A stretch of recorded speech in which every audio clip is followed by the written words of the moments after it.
da palavra de Deus. Porque a maneira de Deus falar aos homens hoje é pela reafirmação das palavras que ele já disse anteriormente. Quais palavras? Essas palavras.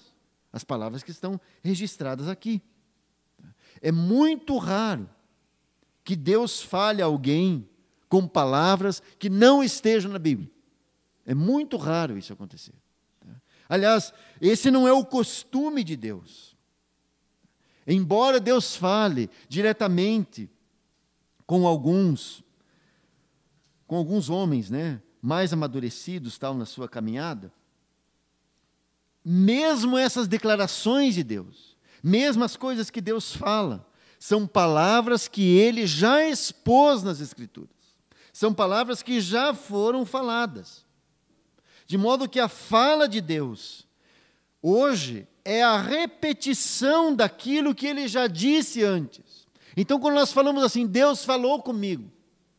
Como que Deus falou contigo? Porque Deus repetiu aquilo que já disse outrora. Os irmãos lembram da palavra logos e rema. Logos é a palavra escrita. Rema é a palavra revelada. Agora, rema sempre é o logos. Rema nunca é algo fora das Escrituras. Rema é o logos dito segunda vez. Então, quando você tem o Senhor Jesus nos Evangelhos, por exemplo, lá aquele trecho bem conhecido nosso, Mateus 5, 6 e 7, o Sermão do Monte, quando você tem aqueles 3 capítulos ali, aqueles 3 capítulos, eles estão alicerçados no Antigo Testamento, estão alicerçados na lei de Deus. Por isso Jesus falou, ouvistes o que foi dito. Eu, porém, vos digo. O que Jesus faz? Jesus faz uma repetição da lei, só que agora aplicando a lei. Então, o rema sempre é a aplicação do logos. É o logos aplicado à minha vida. É a palavra escrita de Deus aplicada à minha situação, à minha circunstância, à minha caminhada. Quando isso acontece, eu posso dizer que Deus falou comigo. Essa é a fala de Deus. Então, Deus não fala com outras palavras, senão com as palavras que Ele já disse. Como eu falei há pouco, é muito raro que Deus use outras palavras. Alguns servos mais experimentados, mais amadurecidos, o Senhor pode falar algumas outras coisas, não acrescentações, de modo algum. Deus pode falar alguma coisa sobre a minha vida. Mas aquilo que Deus fala tem um fundo aqui, sempre. Então, quando eu falo que Deus me falou, Deus falou comigo, eu estou querendo dizer que Deus tornou esse texto escrito, o logos, a palavra escrita, em rema para mim, que é a palavra revelada. Então, a palavra revelada é sempre o logos aplicado a mim. Nenhum filho de Deus pode viver sem essa palavra de Deus aplicada à sua vida. Se os novos crentes, se os novos irmãos, não estiverem familiarizados com aquilo que Deus já falou, eu vou falar uma coisa aqui com todo cuidado, eles criam um problema para Deus. Como assim criam? Nós podemos criar algum problema para Deus? Podemos. Como podemos criar um problema? É que nós queremos ouvir a Deus. Nós queremos sua direção. Mas nós não estamos familiarizados com sua palavra escrita, com o logos. Então, Deus não pode falar comigo, porque eu careço do fundamento, que é a palavra escrita de Deus. Deus sempre vai falar comigo na base das coisas que Ele já falou, na base das coisas que Ele já disse. Então, a Bíblia é a palavra de Deus, ela nos revela tudo o que Deus fez por nós no passado. Ela nos mostra também por quais caminhos Deus levou os homens a conhecê-lo naqueles dias passados. E nos concede a sua palavra, nos concedeu a sua palavra, a fim de que conheçamos as riquezas, as provisões, a plenitude da provisão de Deus para nós. Que nós saibamos tudo o que Ele tem para nós. Agora, para isso, é necessário que estudemos as Escrituras. De modo que, irmãos, através do estudo diligente das Escrituras, Deus nos guiará para Ele mesmo, para si mesmo, para a sua vontade. Como Deus me convence, como Deus me ganha, como Deus me convence, como Deus me conquista, através de sua palavra escrita. Agora Ele vem, eu tenho um bom depósito dessa palavra escrita em mim, agora Ele vem e fala comigo. Às vezes alguns irmãos falam, mas Deus não, ou dizem, Deus não fala comigo. Irmão, você tem ouvido, você tem se aproximado da palavra escrita? Se você não se aproxima da palavra escrita, dificilmente Deus falará com você. Não quer dizer que você não seja um filho de Deus, mas dificilmente Deus falará contigo. Então, para que você possa escutar a voz de Deus, você precisa ler as Escrituras. Elas precisam fazer parte do teu dia a dia. Agora, a Bíblia é um livro muito extenso, muito grande, né? Estava falando outro dia com alguns irmãos que se a Bíblia fosse feita com um papel, estilo esse papel A4, com essa gramatura, nós carregaríamos um volume dessa altura, mais ou menos. Então, ela tem uma folha fininha, né? E essa folha fininha, assim, nos deixa agoniados, porque parece pequena daí, né? E nem tanto. Mas você vai folhear, né? Nossa, é bem fininha a folha, são muitas folhas. Então, a palavra de Deus escrita é muito extensa. Ainda que nós gastássemos toda a nossa vida no estudo desse livro, nós estaríamos apenas como que tocando em suas orlas, apenas tocando na borda dessas vestes, né, da palavra, de tão vasta que ela é.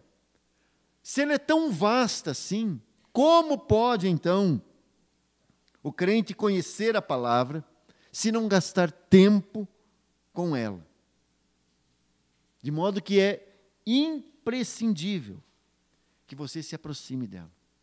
Você não poderá crescer se você não se aproximar da palavra de Deus. Então, especialmente os irmãos mais jovens, né? Não que isso não seja para os que já andam mais tempo, né? Mas especialmente para os mais jovens, devem ser diligentes em estudar a palavra de Deus.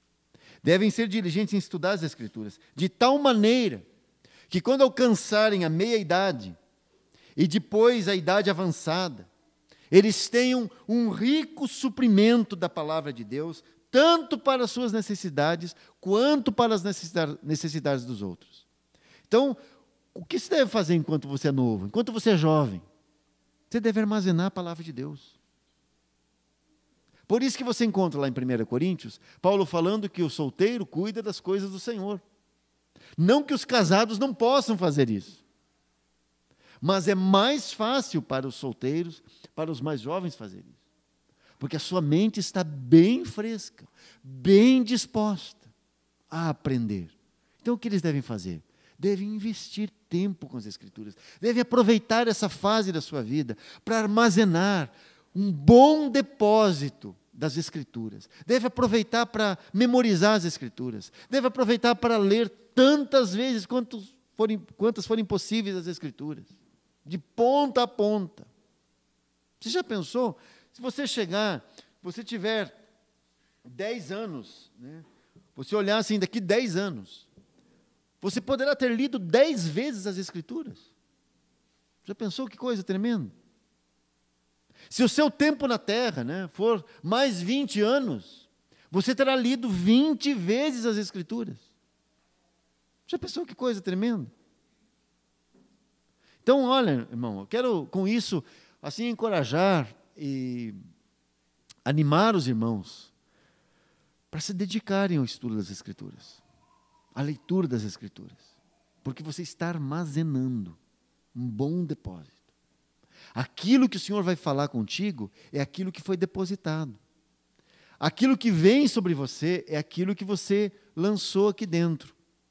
A fala de Deus é aquilo que antes você armazenou aqui. Então o Espírito Santo terá material, terá recursos em você para falar contigo. talvez haja uma situação rara, né? Uma extrema urgência, em que o Senhor te faça sonhar com uma referência bíblica.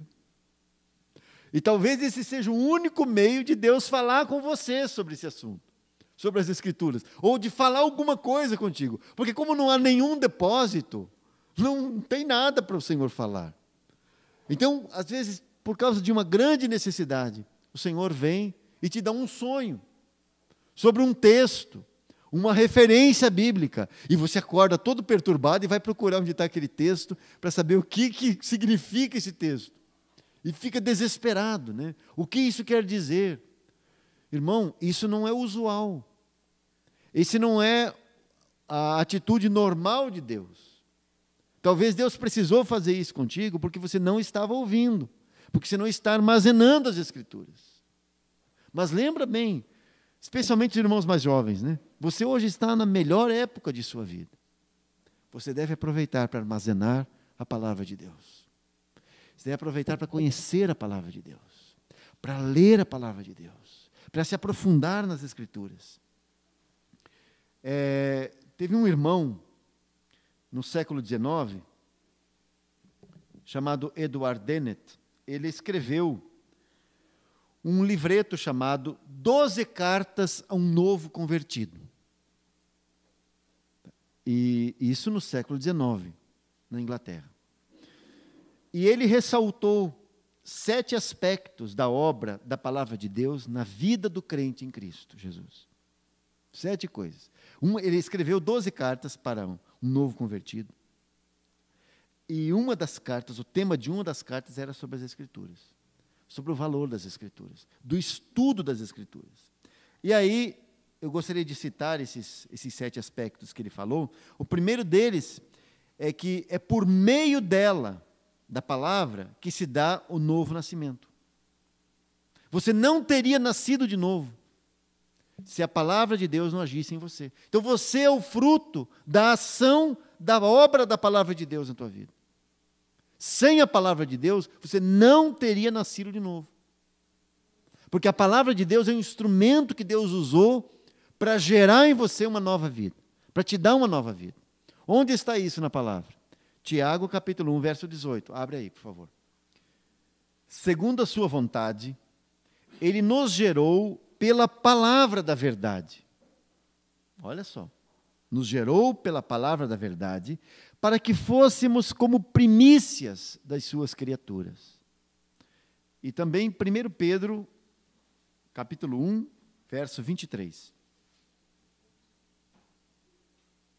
Sendo de novo gerados, não de semente corruptível, mas da incorruptível, pela palavra de Deus. Olha só, viva e que permanece para sempre. Então fomos de novo gerados, ou gerados de novo, isso é o novo nascimento, isso é o nascer do alto. Fomos gerados de novo pela palavra de Deus viva. Então, sem a palavra você não teria nascido de novo. Você começou, a sua vida começou você sendo exposto à palavra de Deus. Em segundo aspecto, a palavra é o alimento adequado para a nova vida em Cristo. Isso está em 1 Pedro 2:2. Diz assim: desejai afetuosamente como meninos novamente nascidos, o leite racional, não falsificado, para que por ele vá descrescendo, se é que já provastes que o Senhor é benigno. Então nota aqui, o que é esse leite racional? Esse leite racional é o conteúdo da palavra para o meu crescimento. Então ele está falando de alguém que nasceu de novo. Então ele diz: desejai como meninos novamente nascidos o leite racional, para que por ele vá descrescendo. De modo que a palavra de Deus é o alimento adequado, então, para a nova vida em Cristo. Lembra de Mateus capítulo 4, verso 4, que Jesus falou na tentação, que ele falou a Satanás? Nem só de pão viverá o homem, mas de toda a palavra que sai da boca de Deus. O homem não vai viver só de pão, porque nós não somos apenas carne, nós somos